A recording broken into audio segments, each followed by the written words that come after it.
Welcome everybody to week 11. I just got done reading the reflective discussions for week 10, and I'm glad you guys are having a tougher time doing it, because it means you're actually trying to put your brains to work, and that kind of problem-solving process does mean that you're starting to apply things just a little bit more. All the labs work. I guarantee you that. But it's, let's see, a lot of it is following the directions and then knowing how to state the direction or complete the process. And John, I'm not going to pick on you a little bit, or I should say I might just kind of pick on this just a little bit, but thank you for the great example. Let's see, he followed the lab exactly to the T. I'm going to state that I've done this multiple times, and it is where I get stuck right at the end. What am I missing? I'm having to attach PICs at the end of my Power Packet Tracer config. So once again, I see this no shutdown. I see this interface is changed to state down, but we will want to, let's see, the no command in the front is telling it to do the opposite of shut down. So say we did this once. Wait, am I even wording that right? It should change the link state to up. But we can manipulate what we're doing by simply, no is just basically saying do the opposite of whatever's coming next.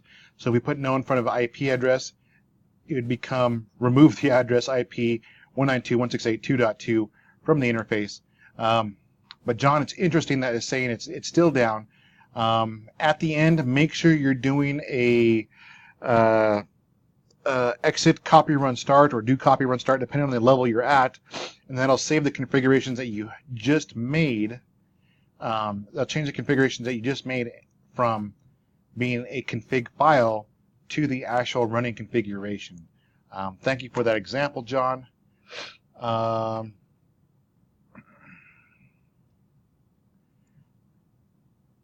Willie, thanks for your discussion this week on, it says I always have a bad mask.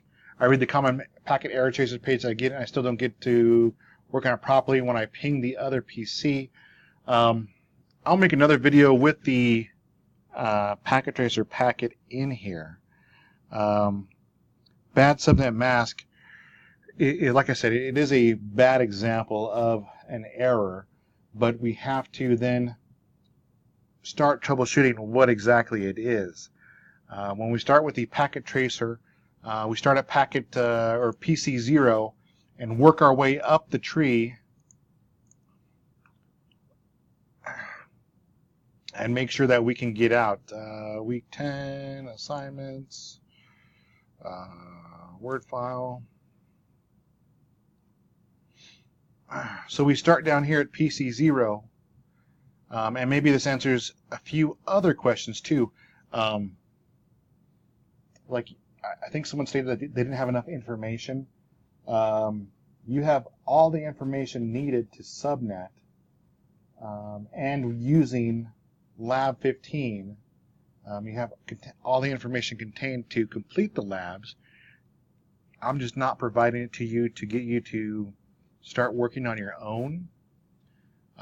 So here you have the subnet class C that has 256 addresses. You need to subnet it to meet these three subnets: test, test prod, and prod Ethernet, to get those working. So we'll go from the biggest, 60, down to 12, down to 2. And for our router interface, we're doing prod Ethernet, test Ethernet, and the bottom will be prod test. When we go to the second page, we see there's configurations that we have to do. Ethernet interface FA, use the first usable address from the appropriate network. OK. Configure the PC NICs with the static IP address, subnet, mask, and default gateway. Use the host IP of the next available host. So if we said Ethernet was 1, the next available host is going to be 2 for our first network, right?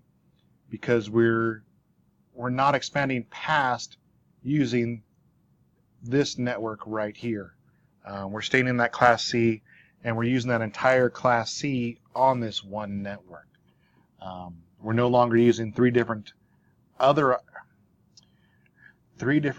separate IP with 256 addresses. We're just using one IP, dividing it up from a prefix SAS24 to specific prefixes. Let's see, the first one would be a 26, 16 would be 32, 16, 28, and the last one would be a /30. And that should get it to work.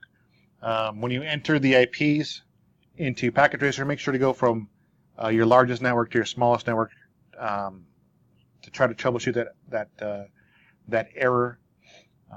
Once again, I will make a video with my PC to get those started. Let's see, week 10 or week 11, we jump into VLSM, variable length subnet masking, and classless interdomain routing with a NAT presentation and a PAT presentation. Within the activities themselves, make sure that you're reading along, getting the activities in. VLSM lab is basically taking what we already know, breaking down a subnet and using equal parts in every area, but we're going to modify that, and we're going to say this subnet is going to have specifically tailored parts in each subnet so that we can use one Class C address and break it apart for many, many other subnets to get that in. And I believe I have a homework video to go along with that, because that is a more challenging concept to get. Homework videos, I don't have one. Okay. Let me run out to my car, get my laptop, and I'll start working on that video. But you guys are right, it's getting more difficult.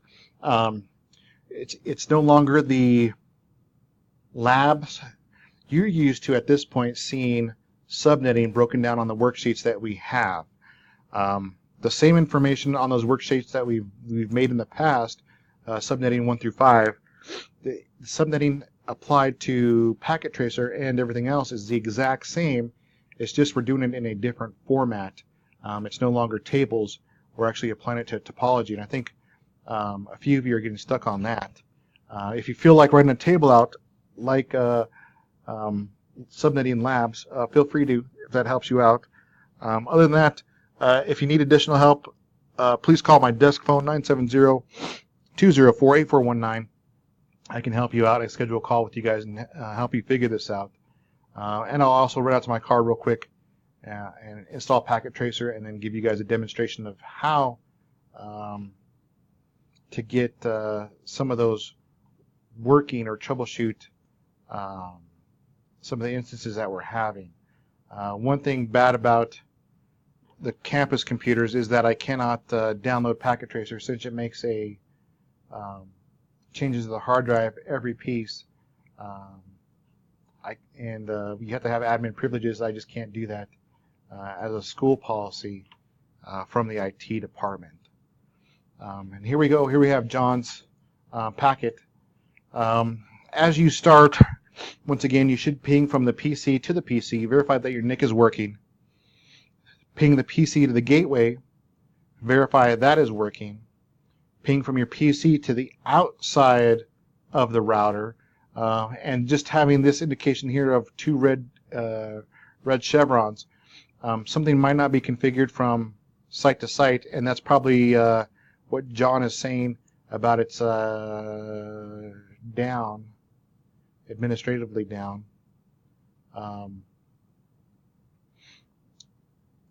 And that's how we tell like no traffic can move across. And the same with this side. You ping to the PC, the gateway, and then outside of the router. Once you get to the outside of the router, you have this entire piece set up on both sides by getting to the outside of their routers. Then you just have to add the static route in or RIP version 2 to get those to transfer across.